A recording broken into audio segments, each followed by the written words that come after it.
माऊली माऊली विठू माऊली. आजच्या व्हिडिओमध्ये आपण विठ्ठल रुक्मिणीची कथा पाहणार आहोत. पुंडलिकाची गोष्ट पाहणार आहोत. व्हिडिओ शेवटपर्यंत नक्की पहा. कथा श्री विठ्ठल रुक्मिणीची. पूर्वी पुंडलिक नावाचा विष्णुभक्त होऊन गेला.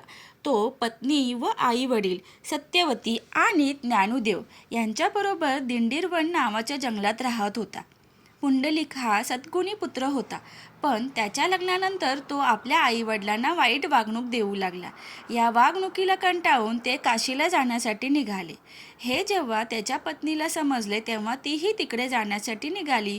ती पतीसमवेत घोड्यावर ते आईवडील ज्या समूहाबरोबर जात होते तेथे पोहोचले. वाटेत ते एका आश्रमाजवळ पोहोचले, जो कुक्कुटस्वामीचा होता. तेथे त्या सर्वांनी 1-2 दिवस थांबण्याचा निर्णय घेतला.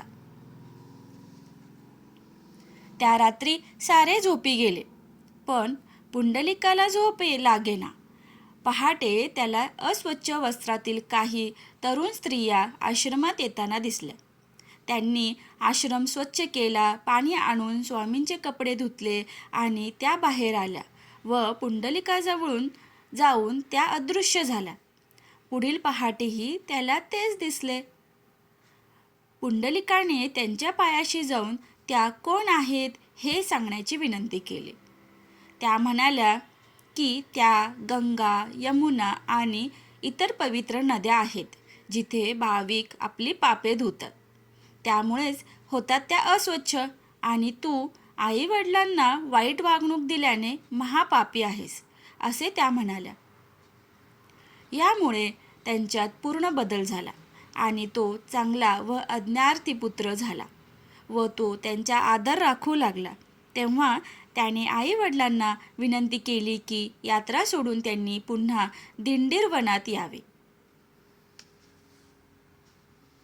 एके दिवशी द्वारकाधीश श्रीकृष्ण म्हणजेच भगवान श्री विष्णू एकटे असतात.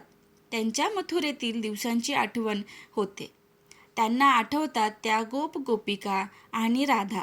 जरी ती मृत होती तरी त्यांनी स्वतःच्या दिव्य शक्तींनी तिला पुन्हा जिवंत करून स्वतःजवळ स्थानापन्न केले. तेव्हाच रुक्मिणी कक्षात आली आणि राधाने उभे न राहून त्यांचा निरादर केल्याने रुक्मिणीने रागाने द्वारका सोडली व दिंडीरवनात अज्ञातवासात आली. नंतर भगवान श्री विष्णू तिच्या शोधार्थ प्रथम मथुरा नंतर गोकुळला आले. गोपाळांना भेटले. मग त्यांनीही शोध सुरू केला. ते शोधार्थ गोवर्धन पर्वतावर गेले. शेवटी ते भीमा किंवा चंद्रभागा नदीतीराजवळ आले. सोबत असलेल्या गोपाळांना गोपाळपूर येथे सोडून स्वतः दिंडीरवन जंगलात तिच्या शोधार्थ निघाले